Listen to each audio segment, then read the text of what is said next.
beş arê xistin û tevgerên jinan li Rojava ji bo parastina şoreşa jin û garantîkirina Sûriyeke demokratîk ji bilî naskirina destûrî ti alternatîfekî din tune ye. Berî her tiştî em li ber mezinahiya qurbaniyên ku bi xwîna jin û şehîdên pêşeng hatine nîvsandin yê ku laşê xwe kirine pirek û îradeya xwe kirin rêyek ji bo me bi rêzdarî ditewînin. Da ku em ji tarîtiyê dûr xistin ber bi ronahiyeke pêşeroj ve birin.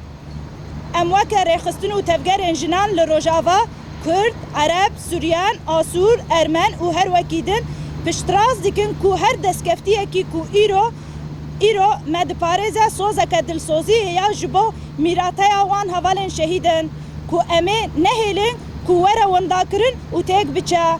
Efsoza me ye û careke din em dûbare dikin.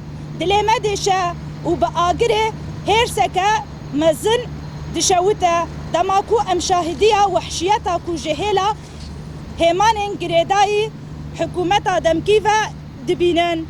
Kiryarên hovane ku hemû nirxên mirovahiyê bin pê dikin. Ji avêtina hevala me ya pêşeng denîzciya ji qata siyemîn bi awayekî hovane berberî bigire heya sûcên birîna keziyên şervana jin. Ev bin pêkirin îfadeyekê eşkere dike ya zihniyeta selefî û serdest amêrên ku bi nefret di hindirê xwe de dihewîne ku armanca wan şikenandina îradeya jina ku tekoşîn û berxwedaniyekî mezin di şerê li beramberî Daişa teror tê kuşiya berxwedanekî mezin kir û bi ser ket dixwazin vê îradeyê bişkînin. Bi hewildaneke bêbext a ku civakê bê hedef digirin sembolên tekoşîn û bedewiya bitirsînin. Ji ber vê yekê ji qada jina azad bi hêrseke mezin û bi cesareteke xurt dema ku em bi giyaneke berxwedanê ne têkçûna nêzî roja jinên netewî ya heştê adarê divin. Em ji qadên tekoşînê, ji qadên jina azad, ji qadên tekoşîn û berxwedana jinan em kampanya mezin a navnetewî radikînin. Ta ku tekoşîna me di hemî qadên jiyanê de dijwartir bibe û mezintir bibe. Tekoşîna me roj bi roj li tevahî qadan di vê rojê de taybet em mezintir bikin. Em ji bo mafên xwe hîn bihtir biparêzin û em civaka navnetewî û hêzên demokratîk li ber berpirsiyartiya wan a dîrokî deynin. Em daxwazên xwe wekî mafên ku nayên guftûgokirin û neyên paşguhkirin pêşkêş dikin. Daxwazên jinan evin. Parastina eşkere û bêguman a destkeftiyên şoreşa jin ên li Rojava Bakur Rojhilatê Sûrî û li seranserî Sûrî di salên şoreşê bi dest xistine di destûra nû de were misogerkirin. Bi cihkirina tevahî mijarên ku siyê çille de li ser hatiye lihevkirin, misogerkirina tamamkirina pêvajoya entegrasyonê û garantiya bejdariya bi bandor û serbixwe a jinan li hemî saziyên leşkerî, siyasî û îdarî de. Naskirina destûrê ya pergala hevserokatî û pejrandina koteya a herî kêm ji sedî pêncî di hemî şaxên dewlet û hikûmetê de were nîvsandin di destûrê de wekî garantiya wekhevî û azadiyê bêye misogerkirin.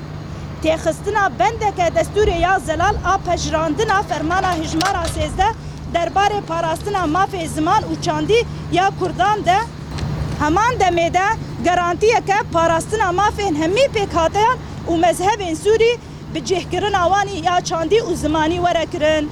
Avakirina komîteyeke taybet ku nûnertiya jinan a berfireh ji bo amadekirina destûreke nû ya demokratîk ku mafê jinan li hemî civakê diparêze û pergala demokratî nenavendî ava bike. Parastina karakter û avahiya bêhempa ya hêzên parastina jin YPJ bi destûrê de were kirin. Weke beşeke bîngehîn û yekpare ya pergala parastinê û rêvebirinê be ji bo teqdîrkirina rola wan ya dîrokî di tekoşîna terorîzmê û parastina nirxê mirovahî de were kirin. Pabendbûna mutlaq a qanûnên jinan di destkeftiyên mafên qanûnî de were misogerkirin. Eşkerekirina çarenûsa wenda û wendahiyên bi zorê hatine li hemî teran were kirin. Taybet, sûcdar û sûcên ku hatine binpêkirin و لبرانبری جنان زاروکا و مالباتا هاتنه کرن به عدالتکی وکف ورکرن گرانتیا وگرکی اوله و دلخوازا همی کسین کو جهندر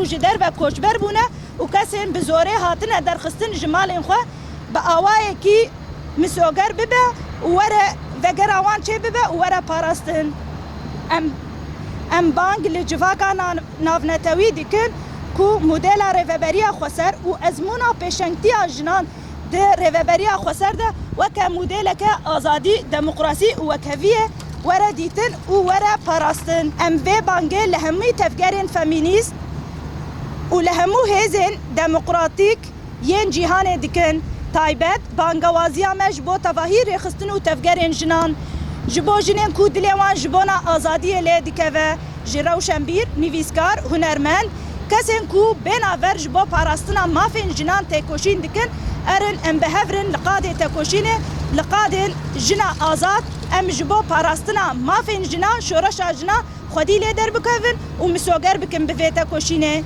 شبر وی که ام جوا دخوازن که هون هف پیمانا جنان خورد بکن و زختا ناونتوی زیده بکن تا کو پشتراس بکن کو دستور که پیشروج یا سوریا که به قلم جنان به هبونا جنان وره پجراندن جواکه که کو به هبونا جنان وره مسوگر کرن سالانه مفیر کرنه کو ریخستن آمه کله آمه و زیده کرنه تکوشین آمه چارنوس آمه نکشتن دمه بترسینه نبریندار بون و اراده آمه بشکینه یکو شورش چه کرن و رومتا خواه بخوین خواه پاراستن تنه یکو دکارن و بپارزن و تایبت پیشنگتیه که جبو سوریه که پرنگی نناوندی جی آوا بکن بسوزا خواه بشهیدان ره بسوزا خواه بکزین حوالین جن ره ام جقادا تکوشینه جقادا جنا آزاد بدنگه کی بلن ام لدجی زورداریه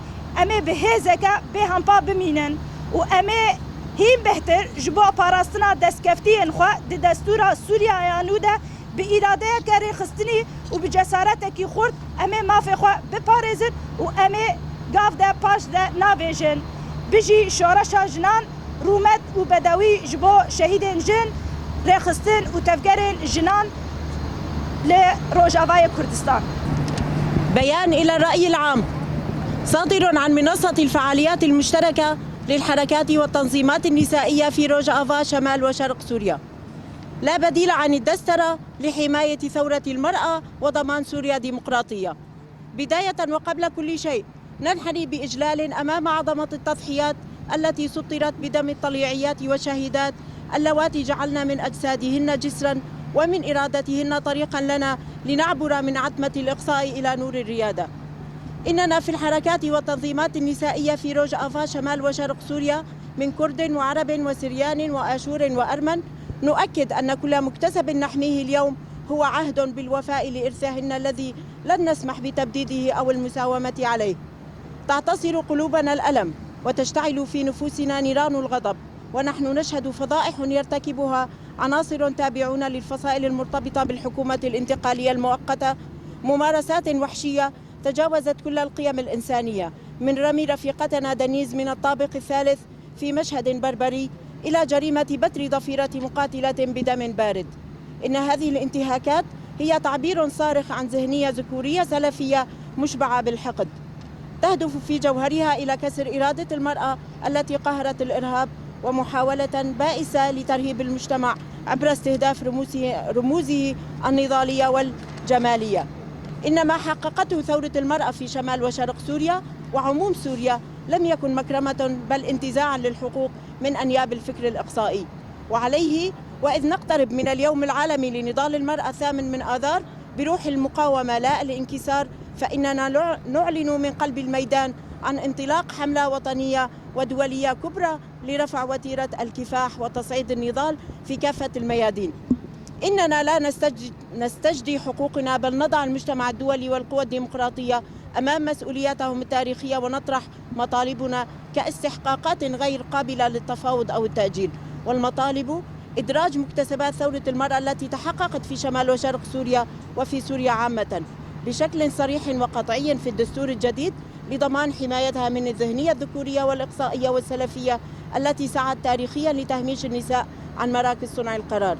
التنفيذ الكامل لما تم الاتفاق عليه في 30 من كانون الثاني بما يضمن إتمام عملية الدمج وضمان مشاركة المرأة الفعلية والمستقلة في كافة المؤسسات العسكرية والسياسية والإدارية، والإقرار الدستوري بنظام الرئاسة المشتركة، واعتماد مبدأ المناصفة في مفاصل الدولة ولجان صياغة الدستور كضمانات للمساواة التامة. إدراج بند دستوري واضح يتبنى قرار المرسوم رقم 13 الخاص بحماية الحقوق اللغوية والثقافية للكرد مع ضمان حماية حقوق كافة المكونات والطوائف السورية وتعددها الثقافي. تشكيل لجان تشاركية حقيقية تضم تمثيلا نسائيا واسعا لإعادة صياغة دستور ديمقراطي جديد يحمي حقوق النساء والمكونات ويؤسس لنظام لا مركزي ديمقراطي. الحفاظ على خصوصية وهيكلية قوات حماية المرأة يفجه والاعتراف بها دستوريا كجزء أساسي وأصيل من منظومة الدفاع والحماية تقديرا لدورها التاريخي في دحر الإرهاب وحماية القيم الإنسانية. الالتزام بقانون المرأة والمكتسبات الحقوقية والمدنية المنجزة والرفض القاطع لأي تشريعات تكرس التبعية أو تسعى لتقليص دور المرأة الاجتماعي والسياسي.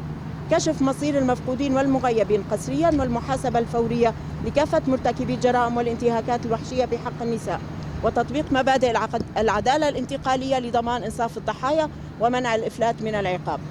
ضمان العودة الآمنة والطوعية لكافة النازحين والمهجرين قسرا إلى ديارهم بتوفير ضمانات دولية تحميهم من الممارسات الانتقامية وتؤمن لهم سبل العيش الكريم. مطالبة المجتمع الدولي بالاعتراف بنموذج الإدارة الذاتية وتجربة المرأة الرائدة فيها كنموذج وطني للحل السوري العام يضمن الانتقال نحو سوريا ديمقراطية تعددية لا مركزية. إننا نتوجه بهذا النداء النضالي إلى كافة الحركات النسوية والقوى الديمقراطية في العالم. إن معركتنا اليوم هي خط الدفاع الأخير عن قيم الحرية العالمية في وجه الظلامية السلفية والذهنية الذكورية.